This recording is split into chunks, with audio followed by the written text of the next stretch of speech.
Je m'appelle Vanina, j'ai 32 ans. Je suis saunière depuis 11 ans. Je suis pas du tout d'une famille de sauniers. Je suis tombée dedans, j'ai rencontré des gens aussi, mon conjoint, ses amis qui étaient sauniers pour la plupart, et puis la personne qui m'a transmis en fait cette saline et qui m'a appris en fait le métier sur le tas. C'est un métier très physique. Après, dans le marais, voilà, il y a plein de marais différents. Il y a des petits marais, des grands marais. Je pense que voilà, j'aurais pas une exploitation aussi grosse que peut avoir un homme, mais on est tout à fait capable en tant que femme de faire ce métier. Ouais. J'ai un marais de 25 œillets maintenant, qui produit en moyenne 30 tonnes par an de gros sel. Ouais, je me vois bien encore dans le marais un petit peu de temps. Sur cette saline, j'ai encore un peu de travail pour l'améliorer, améliorer le rendement.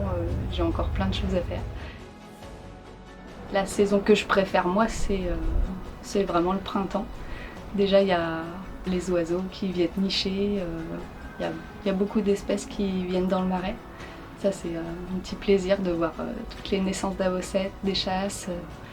Et puis la formation des premiers cristaux de sel aussi, quand on a fini le travail de la vase, qui est quand même plus ingrat, et que les premiers cristaux se forment, ouais, c'est un peu magique cette période.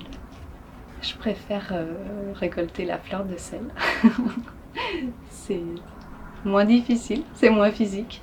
La fleur de sel, c'est de fins cristaux qui se forment en surface et grâce au vent, ils vont venir former une plaque. Donc vraiment à fleur d'eau, c'est pour ça qu'on l'appelle fleur de sel. C'est un ramassage vraiment délicat, on dit même qu'on la cueille, avec la lousse. C'est beaucoup de temps à passer, parce qu'après la récolte, on la fait sécher, on la trie, ce qui en fait un produit d'exception.